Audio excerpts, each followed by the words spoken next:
Hey everyone, how's it going? My guest today is a fourth-year pharmacy student at the University of Florida, and she will be discussing the ins and outs of applying for a PGY1 residency. So please give it up for my friend Jackie Kilsgar.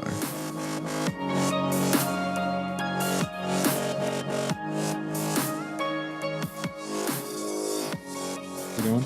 It's good. How are you? I'm doing okay. So I just want to kind of inform everyone what a residency is and why you'd want a residency. So could you just give us a little insight on that? Yeah, so residency pretty much is just more knowledge. So it's pretty much extending your experience of learning in a environment that's a little safer and more of a teaching atmosphere. So if you really want to go into clinical, be in a hospital, do that kind of pharmacy life, residency is really going to help you get you there, and it's going to give you that year or two buffer to prepare you to actually become that clinical pharmacist. Okay, and so why would you want to do that though? I mean, do you have to have one to get into a hospital, or If you want to be a clinical pharmacist, you have to have it.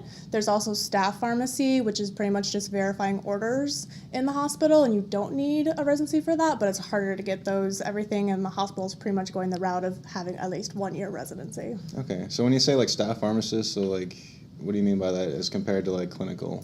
Yeah, so staff and clinical just kind of means staff is only able to verify orders, check the medications that are made, whereas clinical is really the ones that's able to make the decisions on the patient care. They're the ones working with the physicians, rounding on the floor, being a part of the interdisciplinary team, and doing a lot of the decision making. Okay, that sounds actually kind of cool.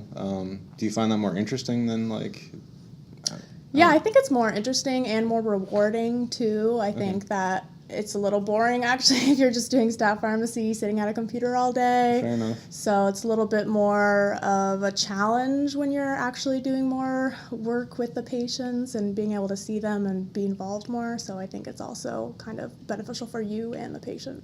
Okay. So what are you expecting? Day one, you get there, what kind of stuff do you think you have to do? Or have they given you a list of things you have to do? Or? Well, day one is orientation. So getting used to a new hospital system and just being in a new environment, getting to know the team, basic stuff. I think after the orientation period, it's going to be kind of thrown into the shark-infested tank and just have to start going at it and then kind of get that critique.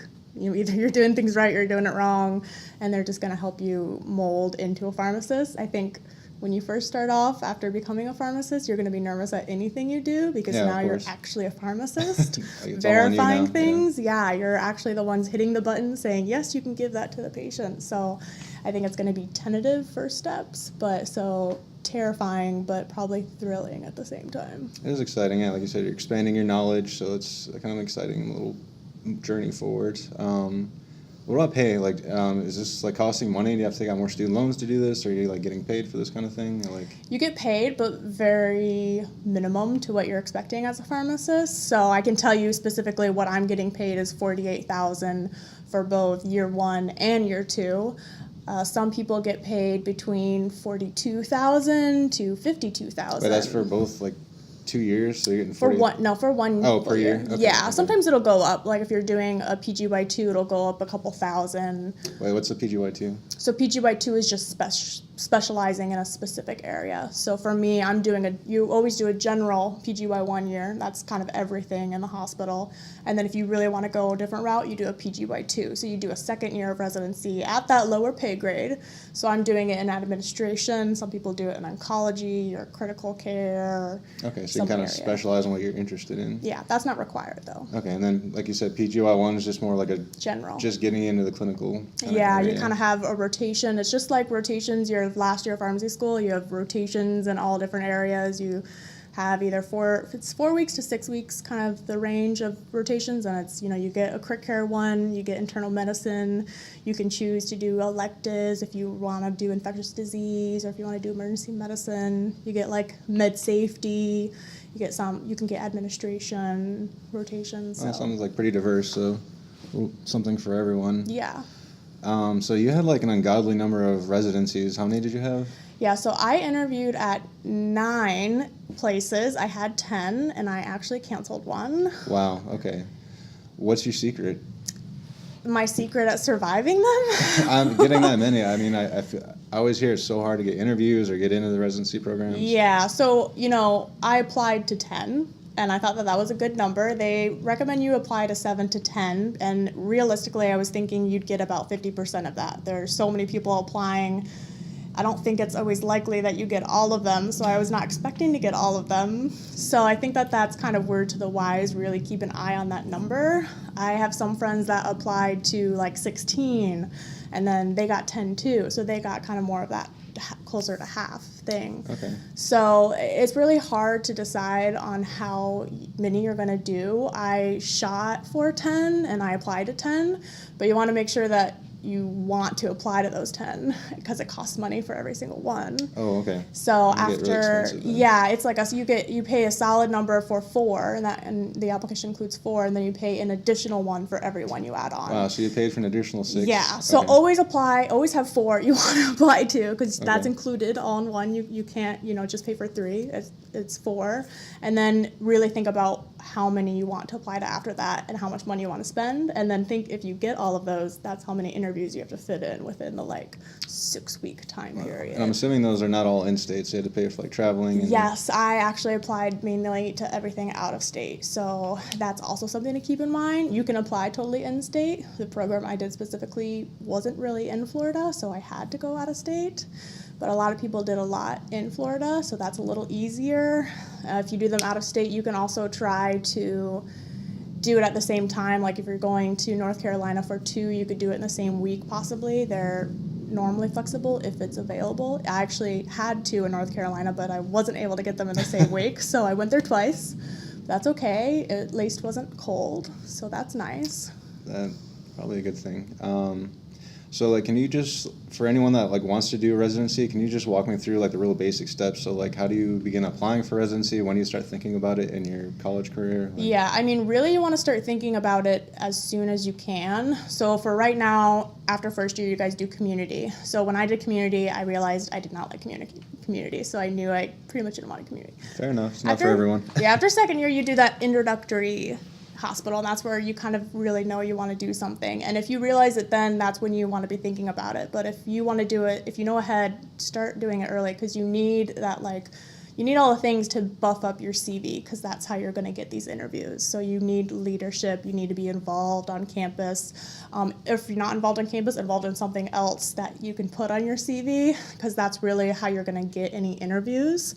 So you want to start planning ahead like that. It's really hard for people to decide on, there are people that do it on rotations, say, oh, I want to apply to residency now. It's very hard for them, and they don't get as many interviews because they don't have the stuff that they're looking for that all the other applicants have. So they haven't already started critiquing their CV. Yeah, okay. And doing that CV early is important, because when you're on rotations and you have to start actually doing the application, it's a long process and you're already busy every day. Yeah. So really start early. And I said I was going to start early, and I did not start early. It did not happen, but really try to get your CV polished early on, and send it to a lot of people to have them all look at it and critique it, because that's how you're going to get the interview.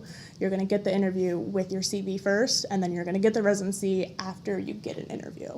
Okay, and so does this work like Pharm where you have to sign up through a separate entity and then they send it out for you, or Yeah, pretty much. So you do it through forecasts, and you fill everything out, your demographic information, you upload your CV. Then you also actually have to upload individual pieces of your CV. So you upload a PDF of your CV, but then you have to upload every service activity, every leadership position, and write them all in. Okay. Because some programs actually use that system to calculate a score for you without even looking at your CV. So you want to fill that out too, and that's time consuming. But if you already have it on your CV, it's not too hard to just type it all in. Okay. And then you have to send your transcripts to Forecast, and then they'll have it in there, and then you select all the places you want to apply to, and then it sends it out to all the places. I gotcha. And then I'm assuming you just receive an email back saying you're accepted or denied, or is there other steps? You'll receive emails from the programs, and there's no set time as to, you won't get all of them on the same day, and that's the most difficult part, because you'll just keep getting them. I actually got my first one I think 3 days after the deadline for all the applications. 3 days is actually soon, so don't freak out if you don't get one 3 days after. A lot of people, it took a week to get any back, and that's what you're kind of expecting. And then throughout January is when you'll start getting emails, and they'll invite you for an interview, and then they'll give you interview dates. That sounds stressful. It is very stressful, and waiting's the hardest part. That you're going to be waiting pretty much the whole first couple months of that last year if you want a residency, because it's just a waiting game the entire time. Well, you got one, so that's exciting. Yes. So we're going to start wrapping up like the immediate release portion of this podcast. So do you have any just like general tips for somebody who wants to get accepted to their like residency program or applying or anything like that? Yeah, so starting early is the biggest tip I can say. Getting your CV done, having people that you can ask questions to, become friends with the residents you're on rotations with, ask them their opinions, ask them to maybe send CVs of theirs to you so you can get an idea. Your preceptors can do it too, kind of give you that idea of what it should look like and how to format your own CV and get that ready for application time period. Awesome. All right. Well, thank you for doing this portion of the podcast. If you guys want to hear more about her interviews and some other tips, just join us on the Extended Release podcast. Big thanks to our guest Jackie for covering the basics of pharmacy residencies. If you guys want to hear some more stories about her journey through residency interviews, check out the extended release version of this podcast. Thanks again to Sephiros for providing the music. This song is called Celestial, and you can find it at freestockmusic.com. And if you guys have any comments, questions, or you just want to hear something specific on this podcast, feel free to email me at capsuleproduction1@gmail.com or hit us up on Facebook at Capsule Podcasts. Thanks again, guys.